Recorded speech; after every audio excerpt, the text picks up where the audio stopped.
Hey everyone, my name is Milana and I'm a core group member at We Belong. Welcome to a new episode of Migrant Moods. Today, I'll start the episode with a little fact about the podcast because we released 4 episodes and we just want to kind of give you more information about the podcast. So, the podcast is run by the core group at We Belong.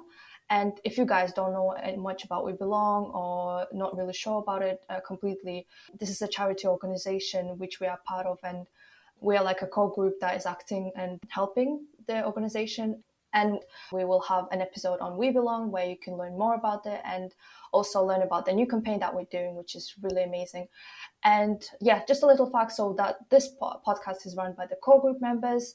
And today is an exciting episode because you will meet some of them and listen to them. And I'm introducing the new host for this episode, Abdullahi.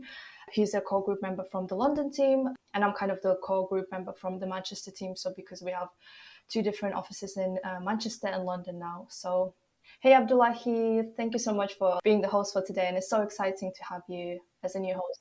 No, thank you. Thank you, Milana. Yes, so as Milana said, my name is Abdullahi and I am one of the core group members at We Belong for the London group. And I'm also a graduate from SOAS University of London. And also, I am also a migrant advocate. So as well as We Belong, I also volunteer at Happy Migrant Centre and Quorum, which is a huge charity.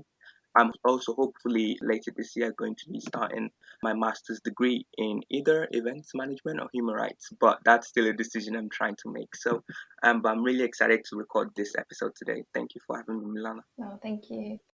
Because you guys were always like hearing Hillary on the episodes, update you that right now it's exam season, so Hillary is busy with her exams. And on this note, we just want to wish good luck to everyone who's revising and doing exams at the moment because it's a stressful time. And honestly, good luck with all the results in the future.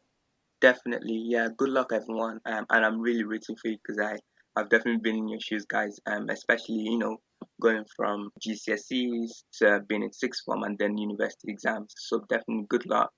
And also, like once the exams are done, they're done. You can't change it. But I'm really rooting for you all. Mm-hmm. But also I would like to mention because the recent tragedy in Sudan, as a core group and as a We Belong team, we're really sending our Sudanese listeners our support, and we're really hoping that everything is okay and that like you guys stay safe. And if you have any worries or like if you're dealing with mental health issues, please do reach out to mental health support teams or reach out to We Belong, especially because this year's Refugee Week is about compassion. So please, I do advise the listeners to give either Sudanese like friends or family members listening here and kind of be compassionate with them, especially because they're going through really hard time.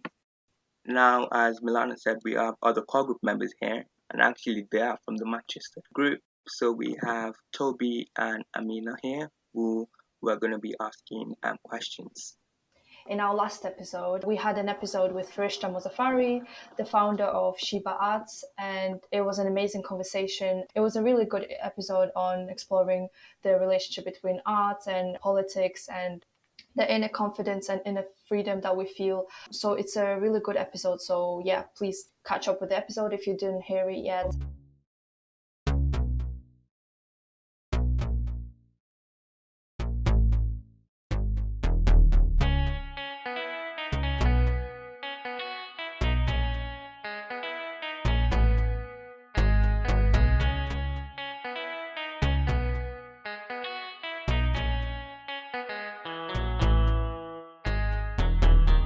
Hi everyone, I'm so excited to be here.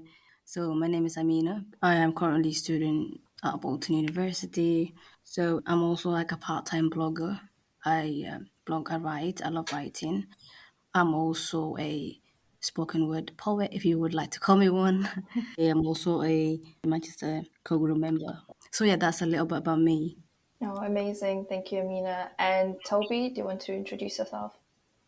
Hi everyone, my name's Toby.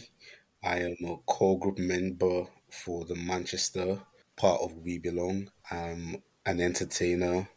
I like to dance and make music, and I'm just a creative in general. Cool. Thank you guys. We're really excited to have you. So today for this episode, we have a mood word. So it's called adventurous. And the reason why we chose the word adventurous for today's episode, the mood word, is because today's episode will be exploring the theme of migration and change. But in particular, we want to really dive deeper into like our experiences of some of the differences between the UK and our own countries, especially as you know, We Belong is a youth-led migrant organization and works with different young migrants. So with today's episode, we really want to like answer questions of such as like, is it easy to make like a big change in moving to your home country to the UK? And like, how does the change really impact us further? And like now being in the UK, how has the change impacted us? Today we have some of the core group members, Amina and Tobi, who will be answering some of the questions that we have. So, and that's why we have them here today to help us kind of answer this question. So one of the first questions that we want to ask, maybe Toby, you could answer this question. What were your first impressions of the UK when you moved here? Oh, honestly, one of my first impressions when moving to the UK is that the UK is a land full of milk and honey, Mm-hmm. or at least that's what we used to be told. Mm-hmm. But in Nigeria, because I'm from Nigeria, originally born and raised in Nigeria. But yeah, so my first impression was like, this is a land full of opportunities. This is a land flowing with milk and honey. This is a land where you can basically chase your dreams. Thank you for that. That's really interesting that you mentioned that because that's also like I remember like when I came to the UK. So I'm also originally from Nigeria, and I remember like being 12-year old and the same experiences that Toby went through, like kind of the same for me. I remember being 12-year old and kind of just really wanting to explore the UK and London, kind of also based on everything that I've also heard. So yeah, definitely can relate to that. Thank you, Toby. So the next question, I mean, is what cultural similarities and or differences do you think are there between the UK and your country of origin? So I'm from Somalia originally. So when, for example, women are told to be housewives, that's one of the many cultural differences between England and Somalia. When I say housewives, I mean that is accepted in my culture and respected. Also, like in my culture, we family is like very important for us, and like we value family. So like, in fact, Somalis like everyone like every Somali person is classed as family. Like when we see each other, like that's my brother, that's my sister. It's just out of respect, you know. We are seen as like a collectivist society instead of like individualist. Mm-hmm. So yeah, if that makes Yeah. sense. Yeah, that does make sense. Thank you. That's really interesting. Toby, another question for you was what were some of the challenges you faced when you arrived in this country? Some of the challenges that I faced when I arrived in this country was friendship. I'll say friends and having like people with the same orientation that I had while growing up back in Nigeria. Mm, Because yeah, like the system is quite different. So the people that were born and raised here quite different to, Yeah. it's a different upbringing in the UK compared to Nigeria. And yeah, I found it quite challenging to make friends. Yeah. Of course. Yeah, that was I can I can relate to that as well, Toby. Yeah. mm, Yeah, yeah, yeah. me too. definitely. Like also like for me, I remember like one of the thing for me was when I came here because also guys I do have a disability as well. So I have a disability called cerebral palsy (CP) and left hemiplegia. So being a Nigerian at 12-year old at the time and having cerebral palsy, it was kind of hard for me. Like one, it was making friends, but also like another thing that Mentor was talking about is I remembered was kind trying to like come in here and then speak in English. Of course, back in Nigeria, we do like speak English, but I really struggled with like in the beginning the accents, and I remember I was very cautious of like oh, and then being Nigerian and speaking English like would people understand my accent? I have a like very big loud like Nigerian accent. Would people understand? So that those were some of like my worries as well. And then obviously also being a disabled person and then making friends and being friends with a disabled person. That was something like it was in my head like is that going to be possible? So I can definitely relate. Yeah, me too, honestly, because I remember like coming to school when I was like 11 years old, and despite like like Abdullahi also mentioned like learning language and it's a big barrier, but then I also felt like even when you're like friends with some like especially like I think English culture, I think it's really nice, like everyone is friendly, but then Mm, I really like take that friendliness, as really serious because I'm quite like sensitive person and I'm like, it's mm-hmm, serious for me, but sometimes like it's not like deep and true friendship, so like sometimes it was really shocking for me to realize that actually with some of my friends like who are British, we're not really friends like for them, or like we have kind mm-hmm, of different meaning of right. friendship. Like I think also links to Amina, like you said, in your country it's like every Somalian person's like a member of your family, and it's like kind of you kind of approach people like friends as well, like in that way. But kind of in Britain, it's a Mm-hmm, bit different because like it's a more individualistic culture. It's like it's not something bad, but that kind of mindset is kind of different. Mm. So Yeah, yeah, sure. That yeah, there's it's nothing just wrong like it with just that. feels different, like It especially, was kind of like hard to yeah, adapt at yeah, first. exactly. So yeah, right. Yeah, I definitely agree, guys. yeah. Definitely agree. I mean, I wanted, what do you miss the most about back home? And then what don't you miss the most about it? There is so much I had missed. I missed my home, my relatives, my Mm-hmm, friends. I just miss the feeling that I'm home. I don't. It's crazy to say that I don't feel like I'm home when I'm here, like in England. Mm. You know what I mean? I don't feel like I belong here when I'm constantly being told I'm an immigrant. It makes me feel like I don't belong here. mm-hmm. And also, like, I just miss running across the street in my neighborhood, playing with my friends. Also, what would you say you don't miss the most about it? The quality of life, like, we moved here for like a better education Mm-hmm, and opportunity there. So I didn't miss in terms of like, I never used to have the opportunities that I have mm, now back mm, then. Yeah. Yeah.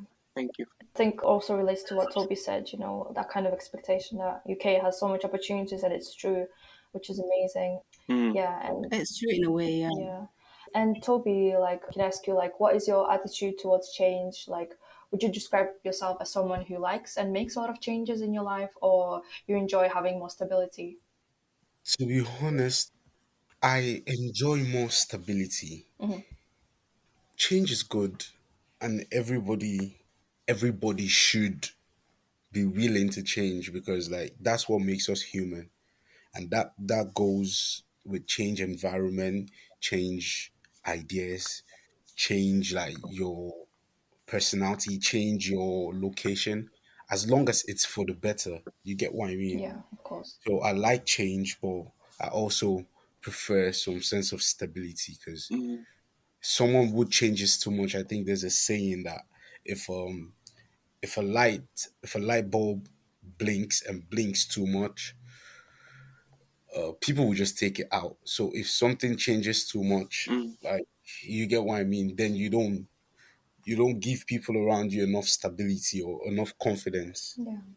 So yeah, I don't know if I'm treating your question properly. Could you yeah. ask it again in No, I think that's good. I think, like, this question, to be honest, can be taken in different ways. But I think you're right in the sense that, that, like, in the way you addressed it, because change, especially, like, because I was reading about it, like, I think, because I'm studying psychology, and sometimes, like, because a lot of young people have mental health issues. mm, It's mostly because, like, when people, like, children sometimes even take parents' divorce really seriously, and that really impacts their Mm, life or anything like which might seem minor, but then it's actually a really big thing. But like, yeah. not even mentioning migration and things like that, which are dramatic changes. But like for children, like any big changes in their environment are really like important and kind of in a sense detrimental, because at that age, children or young people are not really ready for that change and they don't know how to approach it. Whereas it's Mm, like adults, they already make that choice, like a choice really responsibly, and they do understand everything that goes behind the choice, so like the choice that they make. mm, So yeah, I think like you're right, Toby, like making too many changes, or like the changes that are very serious, but then they're not really addressed with that kind of the right support. It's not really good, and mm, can lead mm, to like stress and chronic stress, and which I kind of felt in my life, because I think I was just mm, like having a lot of like change in my environment, which I wasn't able to adapt to as quickly as I could. So right. yeah, so I think And yeah, go on. yeah, I really agree. And I also like this question really got me thinking because, being migrants and especially like being in the like immigration system, especially like particularly as an asylum seeker. Because one of the things, like if you're an asylum seeker in the UK, is that you get put in home office accommodation and the constant and especially if like the home office hasn't made a decision on your asylum claim.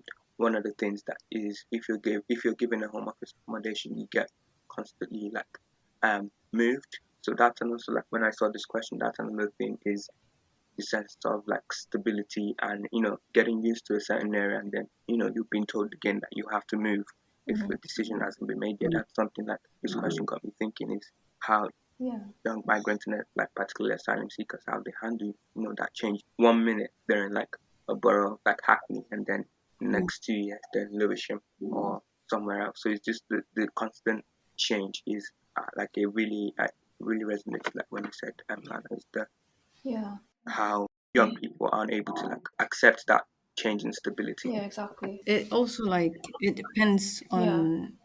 on the person as well. Everyone experiences change differently.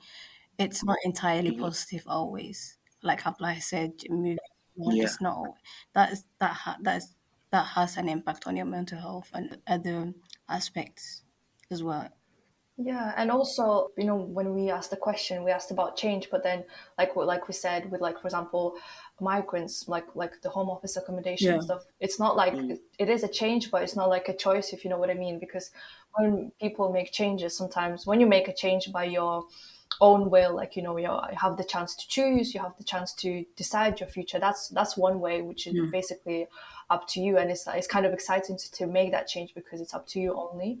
But like with migrants, hmm, unfortunately, it's like the right, change that they're forced into because they Yeah. don't really have the decision, and it's a completely different change. Like yeah. so, yeah, You literally have no choice. exactly. Like so, yeah, it's a change that is not really positive in a way. You just adapt to it, and you kind of try to be flexible with it. But yeah, Thank you, Toby, for No answering that. worries. My next question is to Amina. I wanted to ask, did you ever think that you would migrate to the UK? And what things did you know about the UK before moving here? So I moved along with my family. I was only like 12 years old when I got here. So I barely knew nothing about what the UK is like.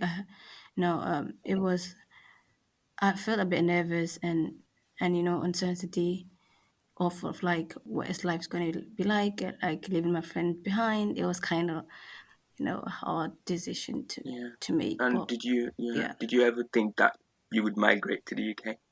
no, it was my parents. That's really, really interesting. And also, yeah, that was like for me, like also being a young person at the time. I remember when I've always just heard about the UK and like abroad in general. So like when I moved here, there was nothing like much that I knew in terms of like rules and regulations. It's just being coming here and then you have to learn on the spot as Mm. well.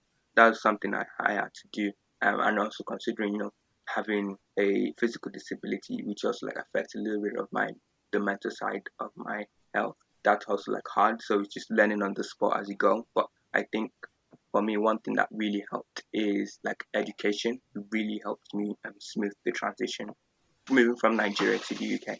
Toby, if you could change your country of residence at the moment, if we imagine that the immigration systems were more lenient, like would you? And if yes, where to? If the immigration thingy was more lenient, for now, I wouldn't want to change. Yeah. I'd still want to stay in the UK Hmm. for a bit, and I would like to move to either Yeah. London or to the heart of Manchester, like Salford or Manchester itself. And London, moving to London does not scare you because I don't know, living in Manchester and especially now in Leicester, I'm kind of like I'm enjoying the peaceful atmosphere like more than busy London life. But do you think you're like really Yeah, prepared for to be that? fair, I think I've had the experience of London before when I was a child as a visitor, but I would like to prefer it. I would like to, Yeah. experience it now as an adult and, just see how life is from Yeah. there. Also, learn about the culture, the fast paced environment. Everybody's going out to get it. I like to put myself in that kind of environment where I don't get too laid back, if that makes any sense. And to Yeah, answer your question again, if I of was to course. migrate Yeah, outside of the UK, it will be to somewhere like New York, which almost has a mhm. similar vibe to London, like a city that never sleeps kind of Yeah, vibe. You get what I mean? yeah, Yeah, Yeah, yeah, of course. yeah. Yeah, and I think it's really like lively and like you said, fast paced, and it has so much like opportunities and yeah, especially like if you're creative or like in kind of music industry and like exactly. it's really good. Like I And think yeah, yeah, what I think again is that it keeps you sharp. So it's yeah, not like you're not intelligent normally Mm, wherever you are, but when you're in the midst of people that are going out to get it, just keep you sharp on your toes. You think mm, twice as fast as you would. Like you get me, an yeah, antelope that is being chased by a lion will be faster yeah, than when it's just chilling.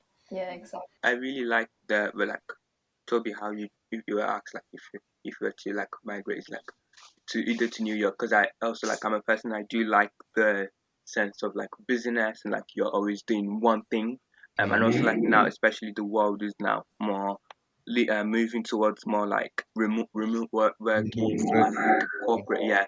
So it's really like because I'm also like a person that likes to like be around. So yeah, I really do like the answer to that question. Hmm. Yeah, I mean, I think like for me, it's been like South Korea more because I think not like New York Oh or yeah, I like forgot South Korea as well. yeah, Guys, I want to learn Korean. yeah. Oh, me too. Honestly, I want to, but I just keep like putting it off. But I really want to. I just love the culture and like so busy and so Hello. much to do. Me and Milana are addicted to K drama, by the way. Yeah, I realized that when at the away weekend. Yeah, quite Yeah. often. What is one thing that like you would advise or say to other migrants who have gone through similar experiences or to someone who is in the process of migrating now? What would you say to that person? Everyone's situation is different, and one thing I would say is like status or documents don't define who you are. Always, just know you're more than just a passport or like a status. Toby, what would you say? Thank you for asking. That's a very good question. And my answer would be, if you're thinking of migrating into the UK from outside of the UK, do your homework, Mm, your research, consult people that are professionals. Don't just dip your feet into water without like doing proper study or proper background research or proper consultancy. I would say do proper research and know the kind of visa application you're getting into. Know how many years it's going to last. Know the possible options, the possible, you know, ways to maneuver the situation, because that is the best way that you can come into the country and give yourself stability.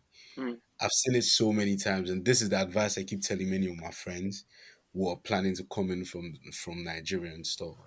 Like, that's the best way. That's the only way you even stand a chance. And also, like when you arrive in the UK, try to get involved. I mean, try to seek help. Right. Like for example, organizations like We Belong and other organizations that work with refugees and also and with migrants. Yeah. The more you're exposed to help and support, Mm, the easier it gets. yes. It's stressful. It's mentally draining, and you need that support system from these organizations as well.